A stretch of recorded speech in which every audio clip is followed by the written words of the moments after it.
Hello again everyone and welcome to another video. This time we're going to be looking at Spurn Point Military Railway, which was a railway line on the East Riding of Yorkshire, England. It extended for 3 3/4 miles, connecting Kilnsea and Spurn Point to the Humber Estuary. The line was built to supply military installations along this stretch of coast. Spurn Point is a narrow spit of land which protrudes south and south-westwards from the eastern edge of Yorkshire into the Humber Estuary. It is shifting and unstable, being mostly composed of sand and shingle. Spurn Point had been militarised in 1805 during the Napoleonic Wars. When the First World War was declared, the number of military personnel at Spurn Point increased greatly overnight. The War Department decided that a railway line between Kilnsea and Spurn Point would be the best option for a supply chain, and so purchased the land from the landowning family. The line was constructed by C.J. Wilnes and Company, with rails and other second-hand materials from the Great Central and Manchester, Sheffield and Lincolnshire Railways. The contractors also bought 5 standard gauge steam locomotives to help build the line, one of which was left behind after to work the line.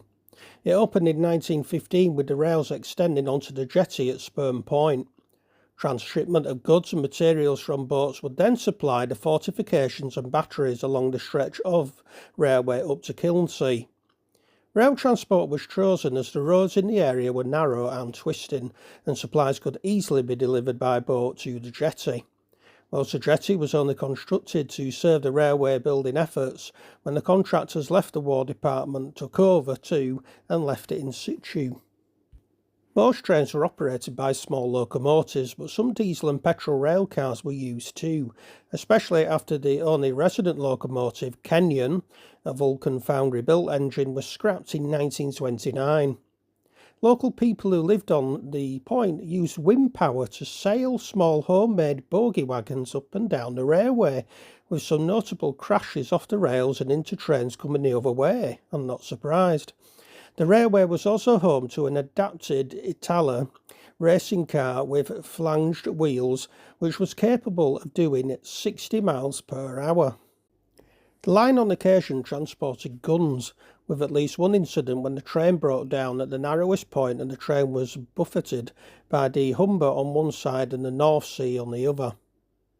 The railway was isolated from the rest of the mainline railway network and was not furnished with stations. The line had a 2-track engine shed a short distance north of the lighthouse. The line closed in 1951 as a post-wartime economy, being replaced by a road which ironically was built with materials brought in by the railway. Spurn Head was also demilitarised in stages between 1956 and 1959, though many Cold War features were still in existence further up the coast.